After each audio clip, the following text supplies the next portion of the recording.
Hi. We've got quite a few videos out there on YouTube that involve harmonizing a melody and thinking about how to do that in 4-part harmony and what are the rules that we need to think about. And if you really want to get into all that, lots of people seem to want to do that, it's covered in much more detail on our advanced theory course where we've got lots of harmony there. We've also got a Bach chorale course that really goes to town on dealing with how to harmonize in 4 parts and so on. But quite a few of you have been in touch to say, well, before we get to that stage of working in 4-part harmony and worrying about all the details of the rules and so on, actually at a more fundamental level, how do we go about choosing chords and how can I be sure that I've got the right chord in any given situation? A lot of people also saying, I'm a bit happier doing this in major keys than I am in minor keys. So I'm going to try and address that in this video by looking at a melody in a minor key and just thinking and focusing on, well, which are the chords that we would choose for this melody, and have we sometimes got more than one option, for example? So let's see how we would go about this. Well, the first thing is to be sure that we're in the key of B minor, and I've purposely just made this a little bit ambiguous because one thing that we often do is we look at the key signature and we say, well, it's got 2 sharps, so that should mean it's in D major, but of course it could mean it's in B minor. So if it's in B minor, we might expect the 7th note to be raised at least some of the time. So maybe there are going to be some A sharps around. There might even be some raised 6, some G sharps around. So we have a comb through and then we say, well, if there are some A sharps there and possibly some G sharps, we must be in the key of B minor. But if we don't see those, we must be in the key of D major. So we look through this and actually, I've purposely done this so we can have this discussion. Actually, there is not a single A sharp in sight. There's not a single G sharp in sight. And what we have got is a C natural, which is very confusing because what does that tell us? C natural's not in D major. C natural's not in B minor either. So there's something really weird going on here that we're going to need to think about. So you might think, well, great, okay, apart from the C natural that I need to come back to, maybe I'm in the key of D major because I don't see these A sharps or G sharps. Well, pause for thought. The last note of this melody, assuming this is a complete piece, which it is, well, is B. Now, if I'm in the key of D major, the chances are that I'm going to finish on a tonic chord of D, D, F sharp, A. There's no B in it, is there? So that's a little bit of an anomaly if we're thinking D major. Actually, if we were thinking B minor, B is obviously at the bottom of the tonic chord of B minor, isn't it? So that would make a bit more sense, wouldn't it? When I look at the first bar, there are lots of notes in here, aren't there? We've got lots of quavers or 8th notes. But really, one of the things we need to do when we're harmonizing is working out which notes belong to the chords and which are the notes that don't belong to the chords, the things we call the inessential notes. And if I look at the first bar, it sort of spells out a chord. You know, I've got F sharp and then there's a note in between, then I've got D, there's a note in between, then I've got B. So B, D, F sharp spells out a tonic chord in B minor. So already I'm beginning to think, well, you know what? Looks like it finishes on a tonic chord of B minor. Looks like it starts on a tonic chord of B minor. So could this piece of music be in B minor? Well, the answer is yes, it really is in B minor, because you could begin with a tonic chord in D major. You could say, well, F sharp's in the tonic chord of D major. That's just one of these inessential notes, which we'll come back to. D's in the tonic chord of D major. So it could be D major. B isn't. So you could start in D major and then you could change the chord at that point. So that's one way of doing it. But certainly the ending is very difficult to sort out. If you wanted to, and this is why I've set up options, it would be possible to see the first phrase in D major by changing the chord here instead of having one chord for the whole bar, and then having the second phrase in B minor. So that could work if I did something like this in D major.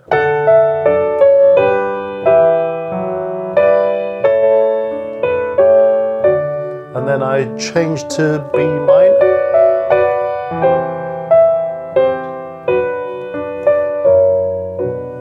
So that would work very nicely, wouldn't it? So one possible answer in this exercise is that the first half could be in D major, the second half could be in B minor. And that's quite a nice balance there, isn't there? One phrase in the major key, next phrase in the minor key. Or you could decide the whole thing's in B minor. So I could start with a chord 1 in B minor.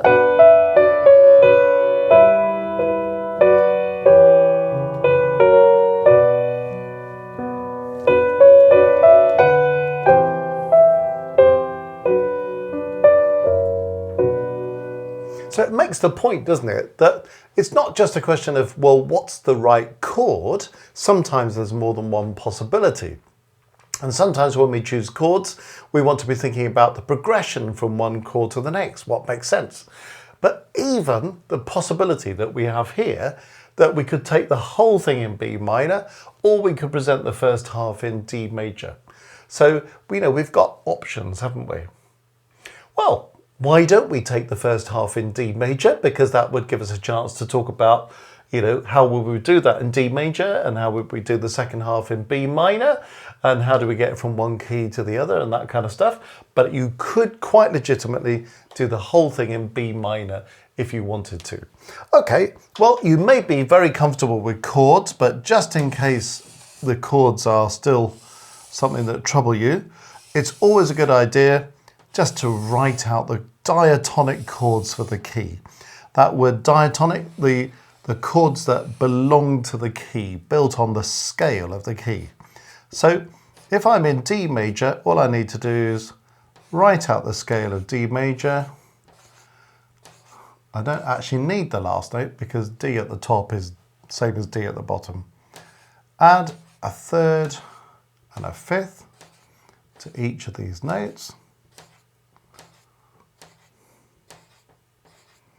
And then I label them in Roman numerals. So this is probably fairly familiar to people.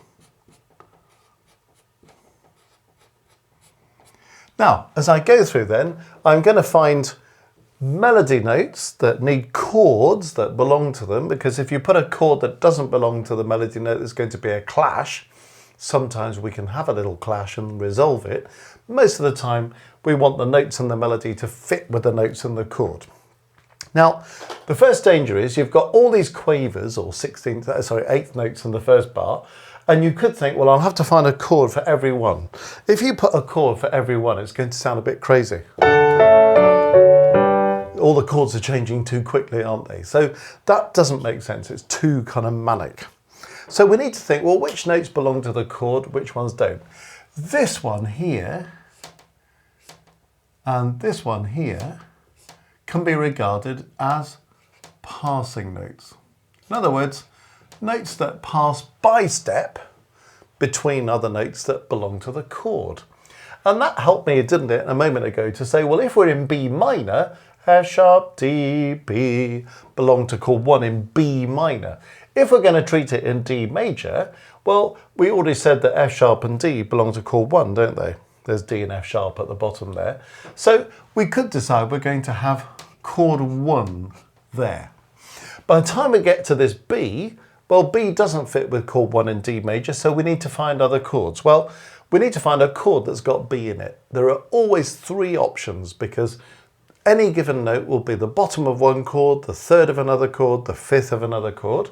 So chord 2 fits, chord 4 fits, chord 6 fits. So we've got a choice. Well, for now, let's just take chord 4. But you could take one of the others. You could then just spruce up this first bar a bit, because we've got chord 1 going to chord 4. But how about we do this on the way? Okay, what have I done there? I've put a B in. Well, if I just have a number, chord 1, that's telling me I'm using this chord in root position. In other words, D, F sharp, A, with D as the bass note, the bottom note. If I put B, that means it's going in first inversion. So it's still chord 1, D, F sharp, A, but F sharp is now my bottom note. So the third of the chord is at the bottom, first inversion, label it with a B. If A is at the bottom of chord 1, its second inversion, we would label it chord 1C. You don't want all of your chords to be root position chords because you need a bit of variety of inversions. But be careful, don't use too many second inversions. There are particular rules about using second inversions, which we've got explained elsewhere, but we'll leave that for now. But just to have a bit of variety, 1, 1B, 4. And it means the bass will go D, F sharp, G, which is quite nice because the top part's coming down, the bass part is coming up. So having contramotion between the top and the bottom is always something that strengthens your harmony. And you'll also notice the melody is going from F sharp to D, just when the bass is going D to F sharp. So they're kind of switching over, which is quite effective. Okay, on the second bar, we've got an E. Well, E is the bottom of chord 2. It also creeps up in chord 5 and in chord 7. So you could use any of those. 7 is a slightly tricky chord to use because it's diminished. So if you're going to use it, always best to use it in first inversion. It sounds better in first inversion than it does in root position. If I use it in root position, it's a little bit ugly. Much better in first inversion if you're going to use 7. So you don't have to use 7 there because there are more obvious things. You could use 5, that's a kind of nice strong chord, but why don't we use 2? What's the reasoning for using 2? Not to say that you can't use 5 or 7. These are major chords because in a major key, chords 1, 4 and 5 are major. 2 is a minor chord, so it just gives us a little bit of variety. It also gets the bass going in the opposite direction from the melody. So this is going up, B to E. This is going down from G to E because we're going from 4 to 2. So this contramotion is what we're looking for. Okay, now we've had quite fast harmonic rhythm in the first bar. In other words, even though we've moved inversions, we've had one chord that goes across the first 2 beats and then a change of chord on the 3rd beat. We could now have this chord running through the whole bar because we don't want to change on every single beat necessarily. Now, how would I get away with that? Because if chord 2 is E, G, B, it fits E, but it doesn't fit D, does it? Well, D could be a passing note. You see why? To be a passing note, you have to move by step. All right, so it's going by step between the E and the C sharp. So if it's a passing note, it doesn't have to belong to the chord. At the same time though, that D is kind of doing this to chord 2. In other words, here's chord 2, E, G, B, but I can do what's called extending a chord. So if I do that, it's got a 7th above the bottom note, so we call it 2-7. This would be 2-9, 2-11, 2-13. So this is what's called extending chords. It's a way of making the harmony a bit richer. So varying the inversions every now and again, extending the chords every now and again. Possible things to do. Now we've got to be careful we don't just plough on going from one chord to the next without considering cadences. Here's the end of a phrase, and a phrase in conventional harmony will finish with a cadence. So remember, your perfect cadence is 5-1, plagal cadence 4-1, imperfect cadence anything to 5, normally 1-5, 2-5 or 4-5, interrupted cadence 5-6. Okay, well, we need to think about, well, which of these are going to fit in here? Well, I'll let you know for nothing that we could use chord 5 followed by chord 1. This note here doesn't belong to chord 5, A, C sharp, E, but it's one of these notes that we call inessential notes. Inessential notes are the notes that don't belong to the chords. And this one is what we call a lower auxiliary note. Okay, that means I've got a note that belongs to the chord. I'm going down 1, can't jump, I'm just going down 1 and I'm coming back to the previous note. So if you start on a note that belongs to the chord, you go down 1 and you come back, that's a lower auxiliary note. You could have gone up to D and back to C sharp, that would have been an upper auxiliary note. So passing notes, auxiliary notes, which means then of course that 5 fits the whole of that bar, 1 fits the whole of that bar. So that's quite handy. Okay, what does that sound like so far? We've got 1, 1B, 4, 2, and then 2, 7, or a passing note, 5, 1. Now what you could do is just spruce it up a little bit here. We've got 5, why not add a 7th there? So again, we're extending chord 5. You see how we're doing that? So instead of going 5, 1, little bit plain, we go 5, 5, 7, 1. Just makes it a little bit richer. So you get the idea of how we get a bit of variety by using an occasional inversion chord or adding a 7th somewhere.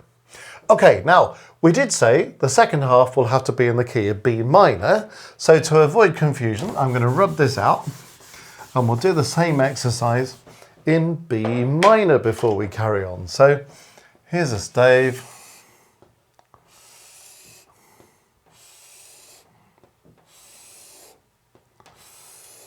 And now let's sort out what the chords would be in the key of B minor. Okay, here comes our scale of B minor. Remember, we're using the harmonic minor scale because we're talking about harmony. And so you've got a raised 7th, A sharp, and I'm going to put the 3rd and the 5th into all these chords, remembering of course that because you've got that A sharp there, it's got to be coming up everywhere else you see an A. And the thing that people forget in minor keys is this one, chord 5. That middle note needs to be sharp.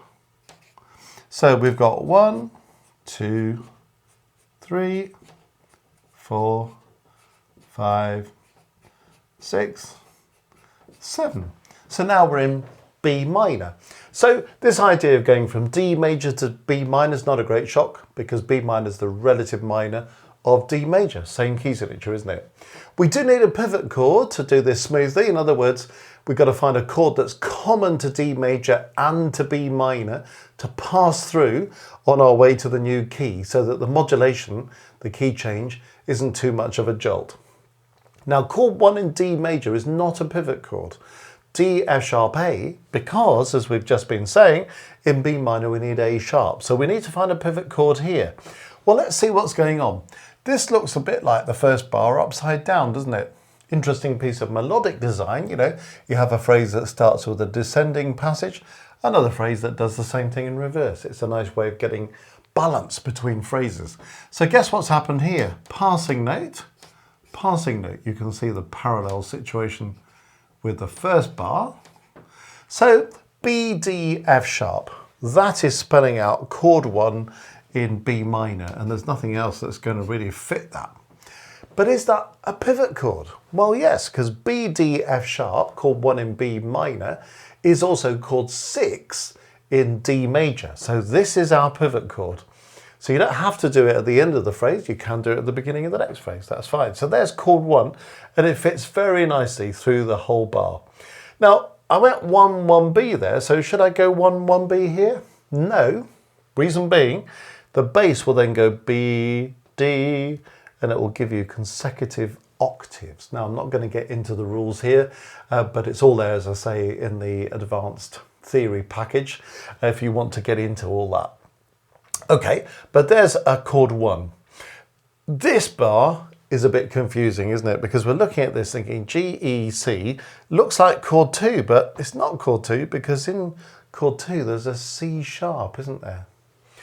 But sometimes we come across these things called chromatic chords. And there's a chromatic chord called the Neapolitan chord. Again, it's covered in that advanced theory package if you want to get into that. But it's a major chord that's built on the flattened supertonic. Oh, goodness me. Supertonic is the second degree of the scale. So C sharp, if you flatten it, C sharp becomes C natural.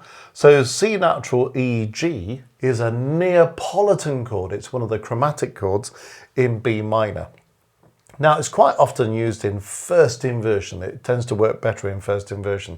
So that's really spelling out a Neapolitan chord. So the C natural is not modulating to another key or anything like that. It's a Neapolitan chord.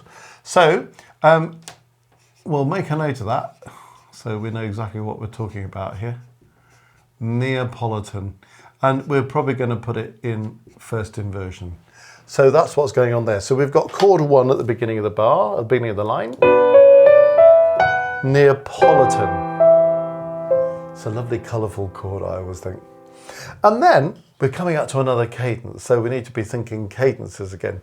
Well, really, we know that we're going to finish on chord 1. It's going to sound strange if we finish on something else. I mean, you could say, well, B's in chord 4 and B's in chord 6, but that's not going to sound like the end of something if we don't come back to the tonic key. Okay, what else could we do? Well, if I look at B and D, well, they seem to be two notes that belong to chord 1. I've also got a B and a D and a chord 6, but why don't we go for 1? And I'm going to suggest something else in a minute, but we'll call it 1 for the time being. C sharp does not belong to chord 1. But you could say, well, it could be a passing note from D to B. True, could be. But there's not a cadence that goes 1-1. Doesn't exist. So if we're finishing on 1, we must be using a perfect cadence or a plagal cadence. So it's either going to go 5-1 or 4-1. C sharp is not in chord 4, so that doesn't work, but it is in chord 5. So we can go 5-1 at the end there.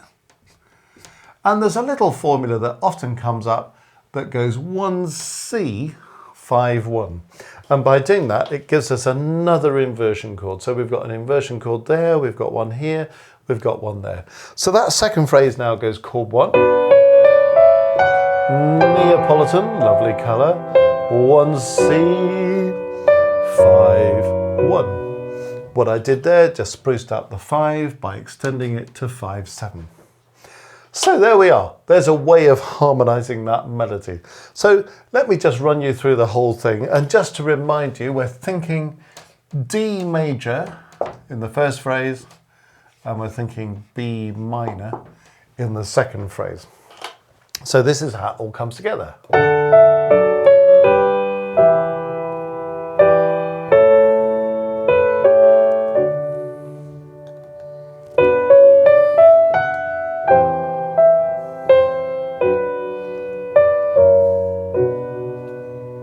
Now you could elaborate that, you could put lots of figuration into it, you could put arpeggiated figures, anything you wanted to, but that gives you the basic harmony. So I hope that's useful in just taking us through how might we choose the chords, how might we go about examining a melody, seeing the implications for key, working out which are harmony notes, notes that belong to the chords, which are inessential notes like the passing notes and the auxiliary notes and so on, how to spot a chromatic chord, how to deal with harmonizing in a minor key, how to think about extended chords, how to think about the balance of inversions. So hopefully lots of useful food for thought there.